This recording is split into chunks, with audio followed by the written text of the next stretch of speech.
Ladies and gentlemen, did you hear about the steely determination of Pope Francis Jorge Mario Bergoglio, the Bishop dressed in white, the so-called Bishop of Rome, the one who is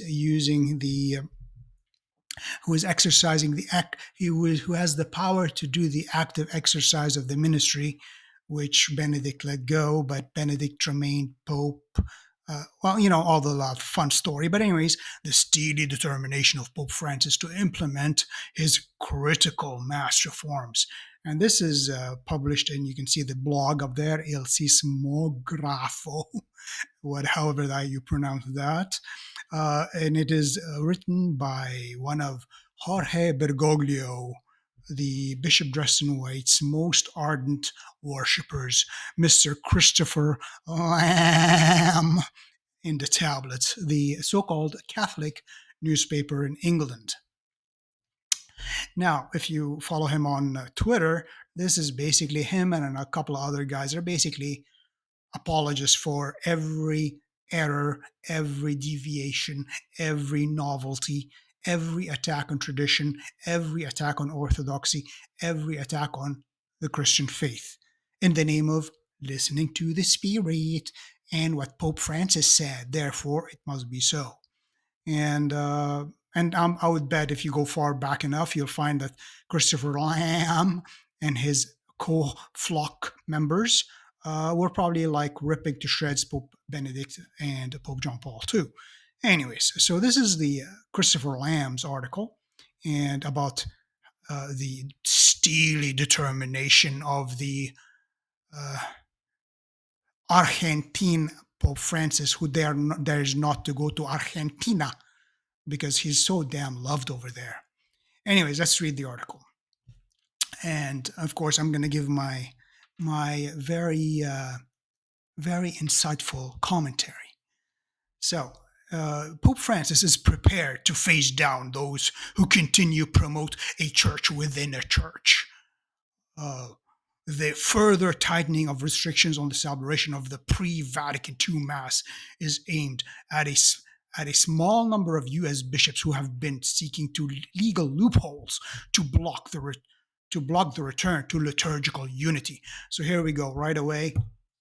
Garbage, and more garbage. What do you expect from, a cesspool of heresy and error? More error and heresy and plain evil. A church within a church. So we need a liturgical unity. Is it liturgical unity or liturgical uniformity? Well, what do you call? So the Ukrainians, the Melkites, the Syrio-Malabar, the Coptic, the whatever, the Armenian Catholic. So these are a church within a church. So they're not Catholic then because they are not celebrating the liturgy of Vatican II. Is that what it is? Of course, that's not it is because that's a bunch of garbage. And what liturgical unity? You've got like pagan masses in the Amazon forest, and actually the Mexican bishops want to include Mayan, really let's call it Aztec rituals in the liturgy of Vatican II, and we have the every fabrication, every novelty is throughout the world is okay. It's okay. I mean, Jorge Bergoglio, so-called Pope Francis, participated in pagan worship when he brought the pagan demon goddess Pachamama into the Vatican and put these dirt things on the altars of St. Peter. That's fine. That's liturgical. That's the springtime of Vatican II. That is the enculturation of the liturgy. This is the work of the Spirit while tens of millions of Catholics are leaving the Catholic faith to join uh, Protestant sects and even Orthodoxy. Let's not call it Orthodoxy or Orthodox churches. So yeah, and look at the fakeness, the the celebration of the pre-Vatican II Mass. Well, Mr. Lamb, I guess he has the intelligence of a lamb. Uh, the Vatican II Mass itself at Vatican II, at the beginning of the council, at the end of the council, was the traditional Roman Rite, the so-called pre-Vatican II Mass, the so-called Latin Mass. That is the liturgy of Vatican II. It was after the council by several years, the using the words of Pope Paul VI himself, the liturgical innovation of the new rite, which is not a small thing, which will cause a lot of which whose external forms are annoying. These are the very words of Paul VI. I have a little video on that. Came into being through the concoction of experts in association with heretics, obvious non-Catholic pastors who rejected the Catholic faith, and they would reject the Orthodox faith as well. If they had got their hands on the liturgy of St. John Chrysostom, they would mutilate it as they mutilated the liturgy of St. Gregory the Great, which is our liturgy. So here you go. You can see church within church, garbage, fakeness. So basically, you have to be what? Roman Catholic, otherwise you're not Catholic.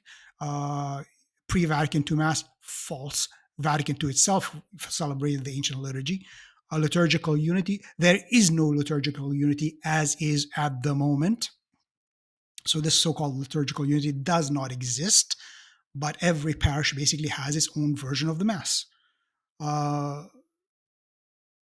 And basically what is wanted is liturgical unity in novelty. That's it. If you can put any novelty into the liturgy, call it the liturgy of Vatican, take the base form of the liturgy, the fake Roman Rite of Paul VI, and put anything into it as its base, as its core, it's good. It's the spirit of Vatican II. It's the liturgy of the council. But say, well, I want to celebrate how our ancient fathers celebrated, prayed, worshipped. No, that's evil. Now let's continue. Later this month, Pope Francis will mark a decade since his election as Bishop of Rome. Was he really elected? There were issues with that question, where there was an additional ballot which got him elected in contravention of the Constitution of John Paul II in the election of the Roman Pontiff. I have a video on that, the election of Pope Francis. And there's the so-called renunciation, actually partial renunciation of Benedict XVI, where he renounced the active exercise of the ministry, but not the ministry itself, as he himself in his last public audience says that his decision to renounce the active exercise of the ministry does not revoke his irrevocable acceptance of the office in 2005. And these are the same words uttered by his personal secretary in 2016, Archbishop Georg Gonswein. So, did he actually resign the papacy? No. He resigned the active exercise of the papacy, but not the papacy. Therefore, how can Francis become Pope? He might be the Bishop of Rome, but is he the Vicar of Christ? I doubt it. Anyways. Well, he's proved himself to be a total heretic anyways. So what he says goes through here, and I vomit it out because that's where it is. It's like, poison. As the anniversary approached, he offered a striking reminder of what is at stake in the implementation of the heart of his pontificate. What is that? On 21st of February 2023, a papal rescript, a response of the Pope to a question, confirmed that a bishop must have dispensation from the Holy See if he wishes to allow the Mass to be celebrated in a parish church in his diocese in its pre-Second Vatican form. Again, no. It is during and after the Second Vatican form is the Latin Mass, is the traditional Roman Rite. It is in 1969, the fake Roman Rite was implemented. In 1965, they had a half fake one, and they went total fake Roman Rite, a Neo-Protestant liturgy in 1969. So actually, the liturgy of Vatican II is the Latin Mass, not the pre-Second Vatican Council. So here's another lie of him. So again, Francis and his cohorts talk about decentralization, synodality, uh, ecumenism, and what do you call it? Uh, conciliarism and all that stuff. But Francis is an unabashed dictator pope. He talks about freedom for the bishops and restoring, even in his letter, Traditionis Custodes, talks about giving the bishops the right to manage the liturgy in their diocese. And here you go. He is taking that right from the very bishops. So he talks about freedom and he's a dictator, exactly like a lot of politicians. They talk one way and they act the exact opposite. He talks about mercy and he is merciless. He talks about love and he is loveless. He is full of actually hatred for the Catholic faith, for the Catholic Church, for the Catholic Mass. That is what Francis is. So the rescript signed by the Dicastery for Divine Worship, the Yorkshire-born Cardinal Archer Cockroach, approved by Francis a day earlier, also confirms that newly ordained priests need Rome's approval. So a newly ordained priest who is ordained by his very local bishop has to go all the way to Archbishop Cockroach to ask for approval through his bishop for him to celebrate the liturgy, which has never ever been abrogated, as Benedict XVI declared in 2007 in Summorum Pontificum, as Cardinal Ratzinger. I have a video bookmarked. I want to do a video on it. It is as Cardinal Ratzinger, 1988, 1995. I don't remember now, but I'll do a video on it. Again, he states again that the ancient liturgy, the real Roman Rite, has never been abrogated, meaning banned. And again, that's beside the. And Francis Jorge Bergoglio, the Bishop of Rome, the bishop dressed in white, as seen in the vision of Fatima, which he ascribed to himself, um, he himself did not abrogate the liturgy in his so-called Traditionis Custodes. He cannot. First of all, he cannot, because the ancient theologians post the Council of Trent, and even actually way before the Council of Trent, declared that nobody, not even a pope, can actually ban the ancient liturgy, or even if a pope were to refuse to celebrate the ancient rites himself, just by himself, and he wants to invent new ones, brand new ones, he would fall into schism. He becomes a schismatic. So a pope would become a schismatic if he attempts, even for himself only, not trying to impose it upon the rest of the church. This would be schismatic in the minimum, and heretical, above that. And as well, so anyways, this right has never been abrogated, neither by Paul VI, neither by declared so by John Paul II, Benedict XVI, or even Jorge, the bishop dressed in white, Bergoglio. Well, we have to ask permission for something which is not banned, and it is the Roman Rite. It is the real Roman Rite, not some fake fabrication of 1960s, hippies.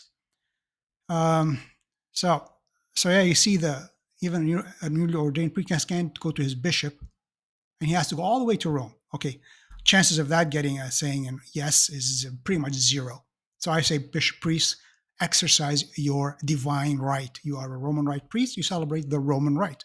Actually, you should just abandon the fake Roman Rite, the fake Rite of Paul VI, which is the correct name for it, and adhere to the real Roman Rite.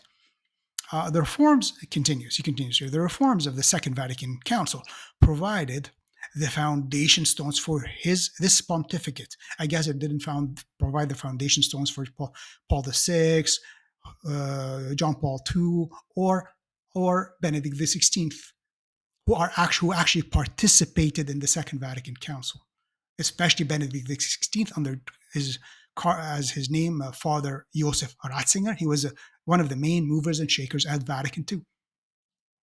He knows this council inside and out better than anybody who was, until his death, alive. Jorge never participated in the council, but he pretends to implement the Second Vatican Council as his mouthpieces, like Christopher Lamb pretend. And idiots who don't understand anything will think it's true. And even if the Second Vatican Council said banish the old rites and invent new ones, that would be garbage.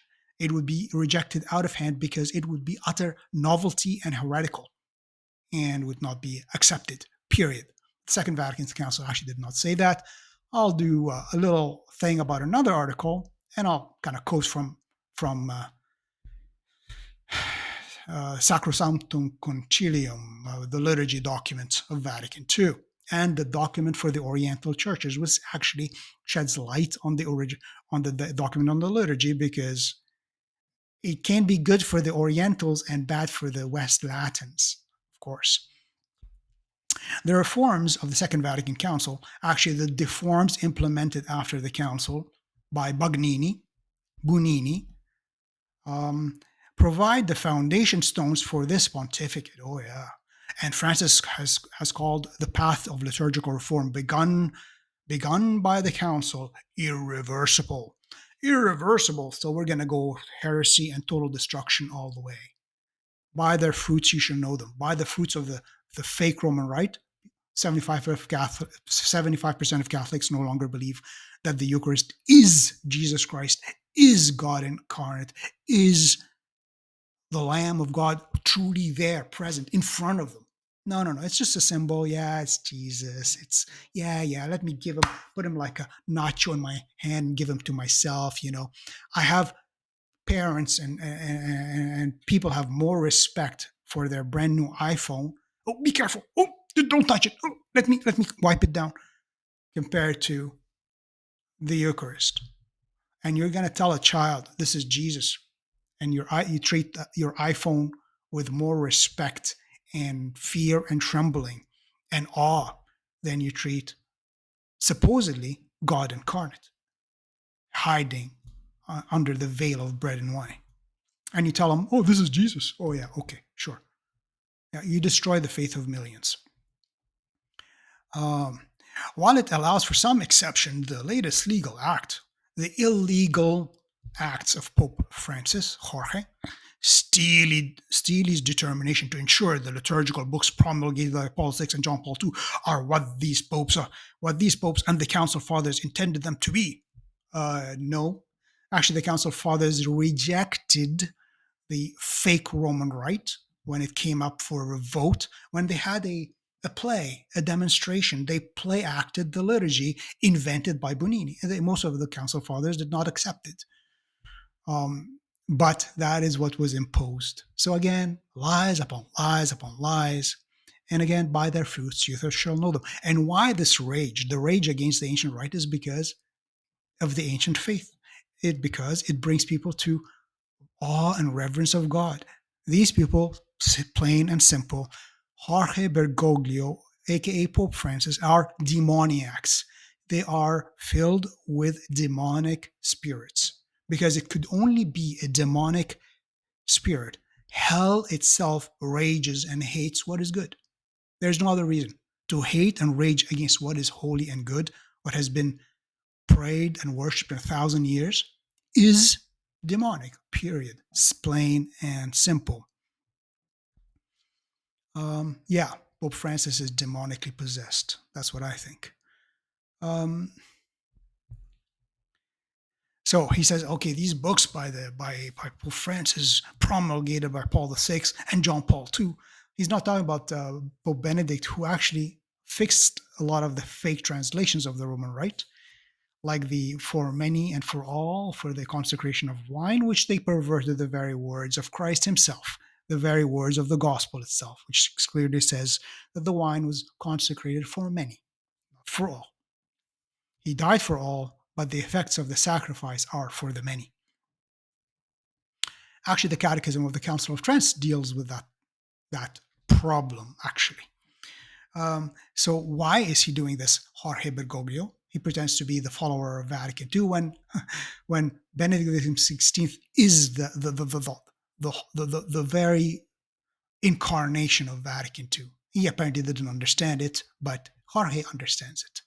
So he says here, and these popes are intended to be. So these fake new books, the fake Roman Rite, the liturgical innovation of the new Rite, as Paul VI himself called it, is the unique, meaning the one and only, expression of worship of the Roman Rite. So can we have the Carthusian Rite, the Dominican Rite, the Carmelite Rite, the Dominican Rite, the Sarum Rite, the Rite of Braga, the Masoretic Rite? Can they all return to their ancient rites, their ancient liturgies and forms? Actually, Benedict XVI said yes. And Summorum Pontificum wasn't only for the 1962 Missal, it was actually for the return to the liturgical rites of the various religious orders.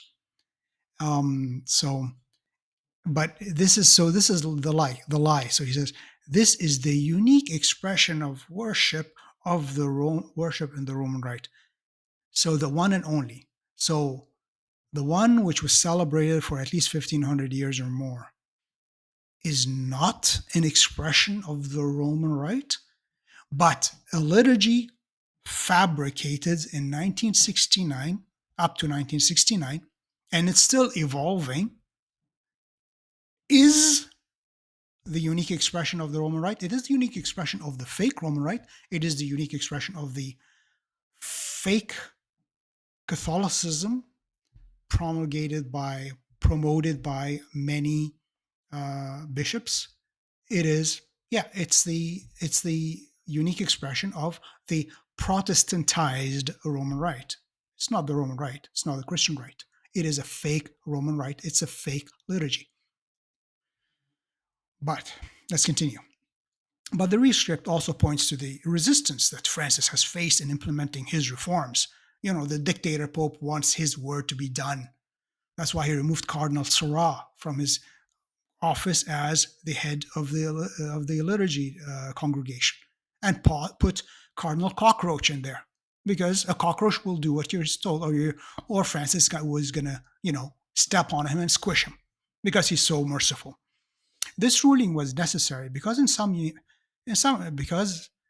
the church, mainly in the United States, remain deeply opposed to Francis's vision, his nightmare, not a vision, and have sought to create legal confusion in order to block his reforms. So, following the law of the church, the canons of the church, is creating confusion. Using the law of the church is apparently bad. You have to ignore law and submit like a slave to every wish and whim of Francis. Because, Francis rejects what has always been taught and what Benedict XVI has said, which is the Pope is not an absolute monarch whose mere will is law. No, no, no. For Francis, he is the absolute monarch. In his will is law, and above every law, divine or human or ecclesial. The apostolic letter, Traditionis Custodes, issued by the Pope, by the Bishop of Rome, let's say, on 16 July 2021, I have like two videos, which are like 2 hours, 3 hours long, analyzing a lot of that stuff. So you should watch them. Reimposed restrictions on the pre-Vatican II. Again, it's not a pre-Vatican II. It is the liturgy of Vatican II. The fake Roman Rite didn't appear until 1969. The apostolic letter Traditionis issued by Jorge, the Bishop of Rome, on 16 July 21, reimposed restrictions on the real Roman Rite that Pope Benedict XVI has lifted. Actually, Benedict XVI did not lift anything. He simply declared the fact. He simply declared the fact, which he said many years ago, that this ancient liturgy has never been abrogated, meaning it has never been banned, has never, as if a pope would has the power to do so. Actually, the Council of Trent says nobody, whosoever, has the power to do so, to change the liturgy even a bit, or let alone ban it.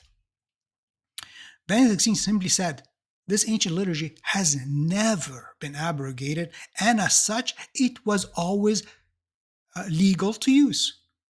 And Jorge never abrogated the liturgy. So, taking Pope Benedict at his word and who served John Paul II for decades, taking him at his word, he himself said it has never been abrogated, and as such was always possible to celebrate.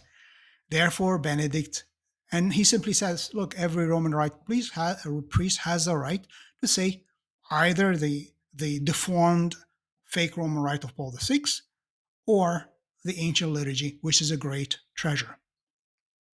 So he didn't lift any restrictions because he simply said it was never banned in the first place. So there is no restrictions to be lifted. So in 2007, so in his ruling, with his ruling Summorum Pontificum, Pope Paul VI, who oversaw the form of the liturgy, envisioned that he envisioned it. It doesn't matter what Paul VI envisioned. Paul VI didn't. It doesn't matter. He can have hallucinations. It doesn't matter what he envisions. That the old form of the rite would only be celebrated by the aged and sick priests. Yeah, well, it shows you that your fake Roman rite, the rite of Paul VI, the liturgical novelty of the new rite, is not inspiring. Look at the people who have abandoned the church. Look at the priests who have abandoned the priesthood. In a letter accompanying Traditionis Custodes, Francis said that the concession granted by John Paul II and then by Benedict, as I said, did not grant a concession. He simply stated this liturgy has never been banned and cannot be banned, and as such was always legal. So there is no concessions here.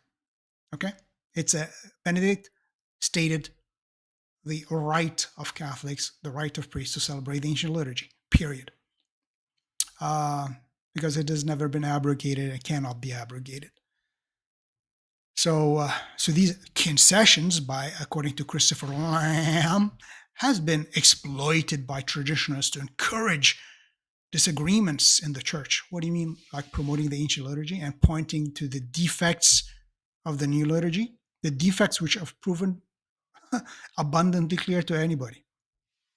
And the loss of faith and the loss of vocations. What more do you want?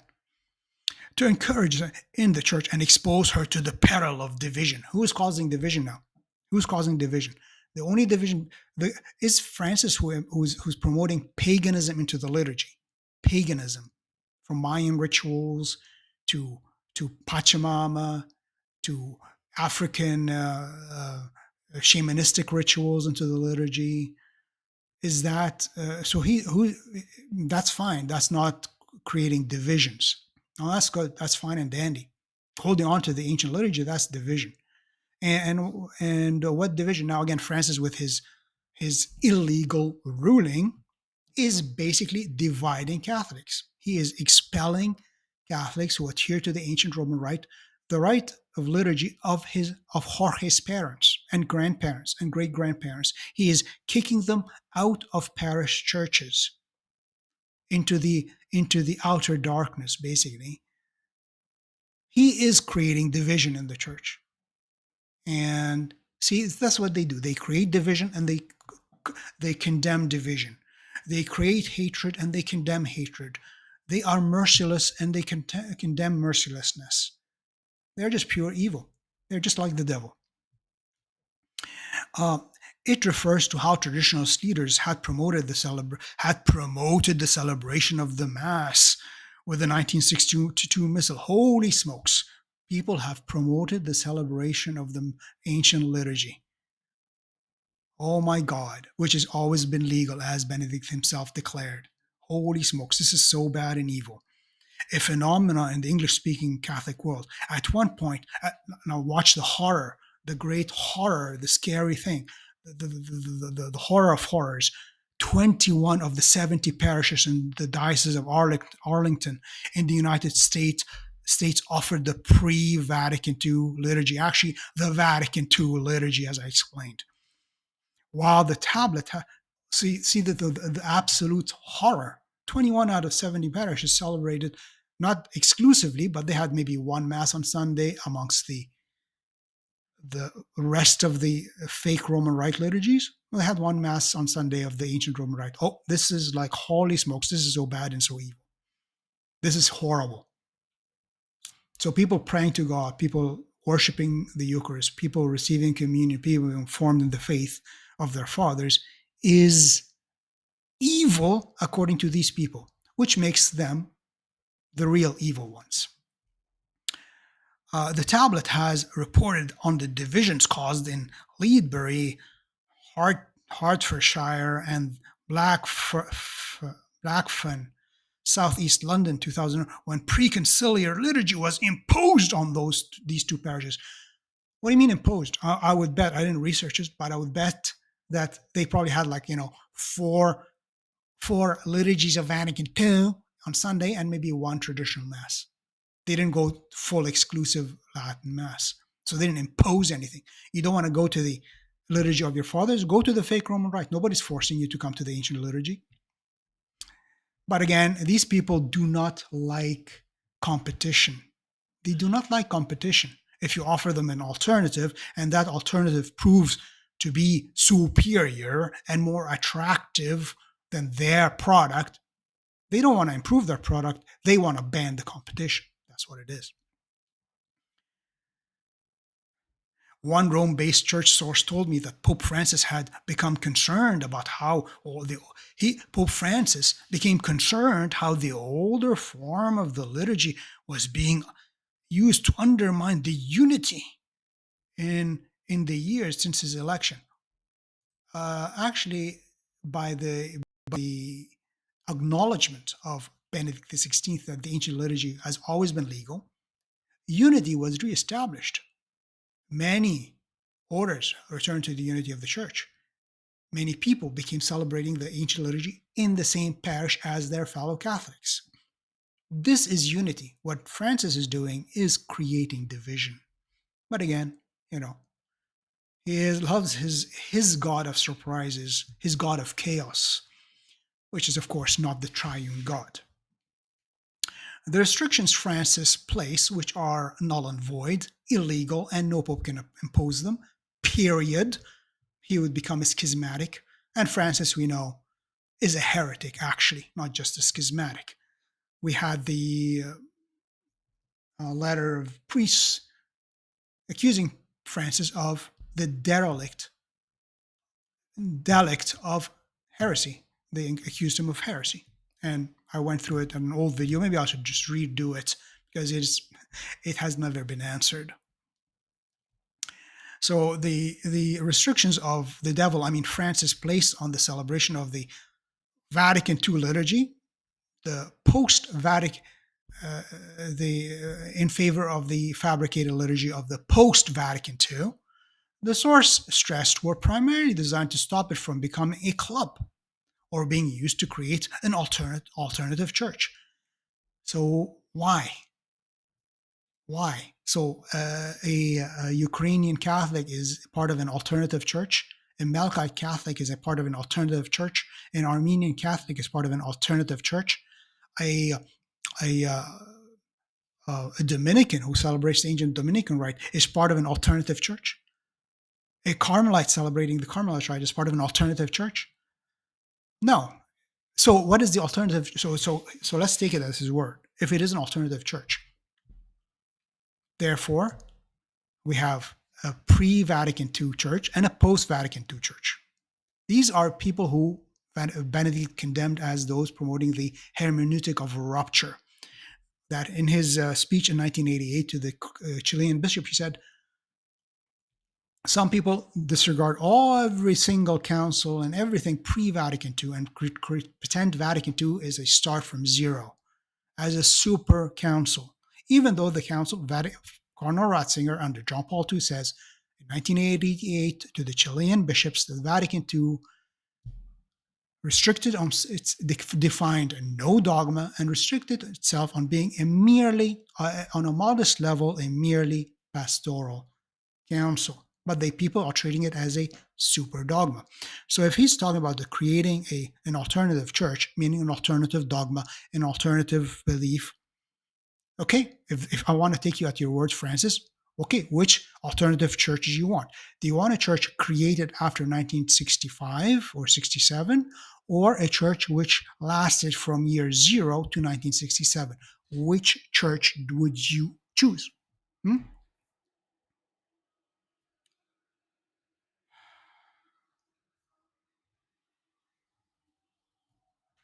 I would choose, of course, the ancient church, not the fake one. Hey, I just noticed my my picture isn't it's mirrored. I'm wondering like why do I look weird here? Oh yeah, it's a mirrored picture. Ah, that's okay.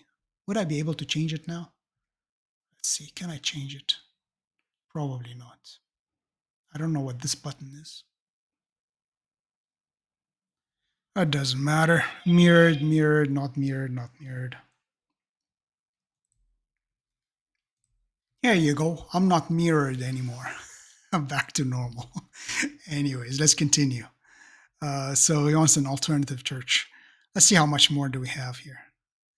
Uh, I didn't expect to be talking so much about it, but whatever. Um, Traditionis Custodes seeks to prevent the creation of a parallel church, by ensuring that masses in the pre-conciliar, actually, it is the conciliar rite. Again, as I say, the fake Roman rite was invented later. Are not celebrated in parish churches because it's so evil. To have the ancient liturgy celebrated in a parish church is very evil, apparently. The bishops consult Rome newly.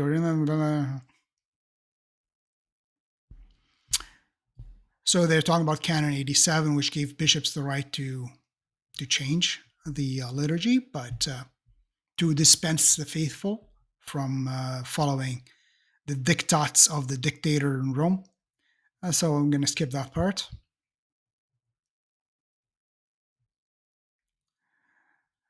All right, so here, the older form of the rite, sometimes called the Tridentine Rite, which is of course not, after the 1570 Council of Trent, at which, again, actually, this is a good admission. I don't know why my face not matching my voice. It doesn't matter. Ignore my face. Where does it say there? So he's Christopher Lamb says the Tridentine Rite after the 1570 Council of Trent, at which the Mass of it in its late medieval state was codified. So he admits it was not a fabrication of the Vatican of the Council of Trent. It's simply the Council of Trent simply codified the rite of the Roman diocese. And actually, Pius V said any church whose liturgy is 200 years or older can maintain its rite. It doesn't have to follow the Roman liturgy. But that's it. Unlike, of course, Vatican II, where they invented a brand new rite and they tried to ban the ancient liturgy in favor of a fabrication. Exact opposite. So, what is the horrors of this ancient liturgy? It forced people to say mass, the priest to say mass in Latin, which Vatican II commands, often inaudibly, because it's between the priest and God, it's not to the people. While facing ad orientem with his back to the people, because he is facing God Almighty, the east, where Christ ascended, and from hence he shall come. So, all really evil things. Women are not permitted at the altar, on the altar, as they are not permitted in every single rite of every single church, ancient church, east and west. And they have never been next to the altar because these are functions of the clergy, who are all men. So having an altar boy is basically a concession because not enough minor clerics are available. So we use altar boys. So that's why women are never part of the altar uh, pyramid near the altar. So devotees are drawn to its otherworldly antique style, including periods of silence and sense of mystery. Oh, that's so bad, so evil, so evil. So with Summorum Pontificum, Benedict XVI effectively removed the bishop's authority to regulate the older form of the rite by saying any group could request it, because it has never been banned, never been abrogated. It is a Roman rite, and as a Roman rite priest, every Roman rite priest has the right to say it. He doesn't need permission from anybody. Francis has restored the bishop's authority to regulate the use of the preconciliar liturgies. Again, that's fake because now he's taking away the authority of the bishop to allow the ancient liturgies. Again. a dictator pope, an evil, evil, evil man. Although within certain limits. Okay, don't cross the limits, otherwise I'm gonna slap you on the wrist, or basically, ask for resignation and put my own lapdog bishop in place.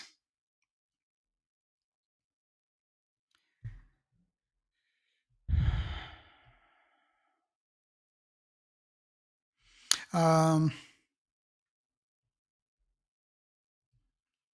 in the pre-Vatican II Mass, the priest says prayers in Latin, often inaudibly, with his back to the congregation. Again, we went through that. Oh, my horror of horrors. I'm just trying to skip a bit here because I don't want to read the whole thing. Some of those who attend these masses are skeptical of the reforms of the Second Vatican Council. Uh, Actually, the post-council, the reforms of Bagnini with the Pope who manipulated Paul VI. Uh, the celebration of liturgy goes to the heart of the council. The celebration of the liturgy goes to the heart of the council's vision. Yes, that's true. It actually calls for a greater appreciation of the liturgy, and actually calls upon. It says in the Second Vatican Council, all rites and ancient rites are held in the same honor and privilege and are to be fostered in every way and preserved, not destroyed. That is in Sacrosanctum Concilium, actually. So the celebration of liturgy goes to the heart of the Council's vision, underlined by the principle lex orandi, lex credendi. How we pray is how we believe. And this is basically absolutely, again, I went through it in an old video with about the Traditiones Custodes, and that's actually what they say. This is their crux of the matter. They don't hate the mass for the mass. They don't hate the liturgy because it's a different form of liturgy. They hate the ancient Roman rite because here it is, lex orandi, lex credendi. How you pray is how you believe. They do not like the way we pray in the ancient Roman Rite, how all Roman Rite Catholics and actually most of the Latin West in its various uses of the Roman Rite prayed, because how they prayed is how they believed, and how they believed is how they prayed. And they don't like that because what we be, they changed the way we pray in the fake Roman Rite of Paul VI to alter what we believe. That's why they don't like the ancient rite, because what they're saying here, what Christopher Lamb and Jorge, the bishop dressed in white Bergoglio, are saying is that the law of faith, what we believe now, post Vatican II, is different than what Catholics, Christians believed pre Vatican II. That's why we have to change the way we pray, because what we believe now is different. And how we pray now um, um, imbues in people a different faith, a different belief. That's why they cannot allow the ancient belief to be formed in the people, because they are praying in the ancient way. And if that's their law, that's their choice, then you ask yourself, do I want to pray in a way that will change, that make me believe something which was not believed by Catholics for 1700 years? Or what am I saying? 1969 years?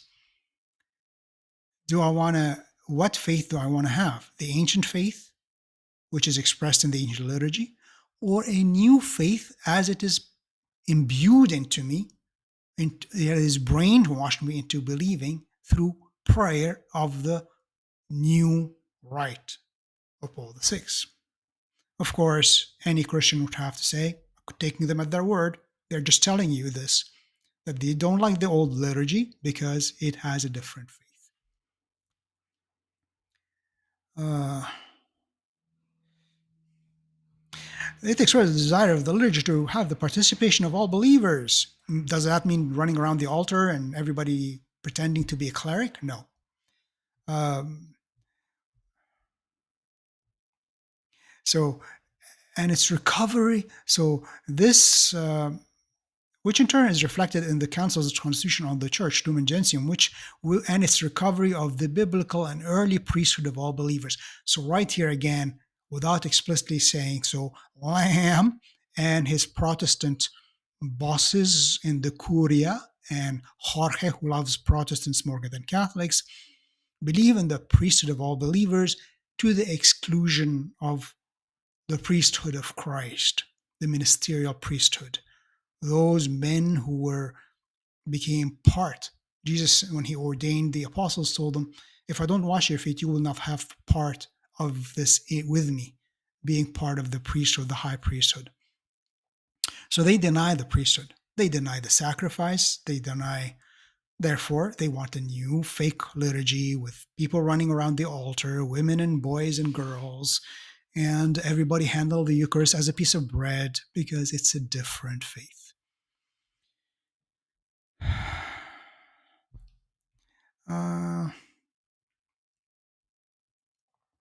so he says, like some bishops didn't like the liturgy which came after the council, but the ecumenical council is the church's highest authority. Yeah, when it actually defines something. But as Benedict XVI said, Vatican II restricted itself to being a merely pastoral council that defined no dogma. That's in his speech to the Chilean bishops in 1988. Therefore, the authority of Vatican II compared to every single ecumenical council, to every single local council which taught faith and morals, is almost zero. It doesn't declare and define any dogmatic faith which we have to adhere to. So here you go. Not because it's an ecumenical council, it means that every word of it is divinely inspired. Uh, this is one of the reasons the Pope has taken such a tough line on those who insist on continuing to celebrate the pre-Vatican II liturgies. Actually, it's the Vatican II liturgies. It's the pre-Bonini fabrication of Paul VI. As if the Second Vatican Council never happened. Well, it should have never happened because what happened is garbage. What happened is actually the documents of Vatican II, which were prepared under Pope John the 23rd, were thrown in the garbage bin and replaced by committee, by fabrication at the council, by groups and political parties. It was no longer the council envisioned by the good Pope John the 23rd. If you don't follow the council or you interpret it in your own way, Francis said in 2021, you do not stand with the church. In your own way, that's actually exactly what Francis is doing. He's interpreting the council in his own way, which is in contradiction to the way of Benedict XVI interpreted it, who actually, one of the main, even though he was not a bishop, he was one of the main characters at Vatican II. So he says, if you don't follow the Vatican II as I interpret it, as me, the walking God, Francis interprets it, you don't stand with the church, meaning, don't stand with me. I am the church, basically. That's what he's saying. Actually, Francis, you are a perverter of Vatican II. You are a perverter of the doctrines of Vatican II. You are a perverter of the documents of Vatican II. Because Francis and Lamb and their cohorts reject the letter of Vatican II and adhere to the spirit of the council over the letter of the council. Cardinal Ottaviani issued a clarification after the Second Vatican Council saying, warning that a lot of people are rejecting the very documents of the council. They're calling them the starting point, and they are following a spirit of the council which is in contradiction to the very documents. And that is the spirit of Francis, the demonic spirit of Francis, basically.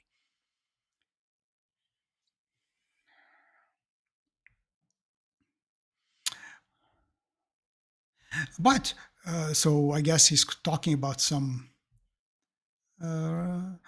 Christopher Lamb says, but use of the pre-Vatican II Roman Missal has always been a general pastoral concession overseen by the Holy See. As I said, no. Benedict XVI said it was never abrogated and as such was always legal. Period, Mr. Lamb. I guess you've got the brain of a lamb. It's more like a heart of a wolf, but he's pretending to be a lamb, an obedient son of the church. Uh,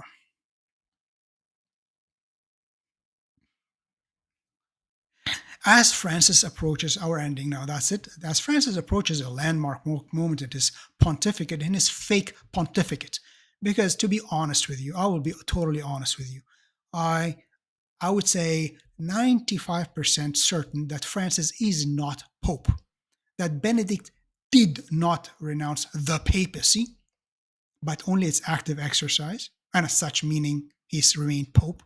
He called himself Pope. He called himself Holiness. He dressed in white. He stayed at the Vatican. All the new cardinals were brought to him by Jorge to be blessed by him and kiss his finger, his ring. So Francis would be kind of like the active Bishop of Rome for the time being until he's dead and we get a real Pope after that. That is my opinion, which is with a statistical error of plus or minus 5%. Let's see.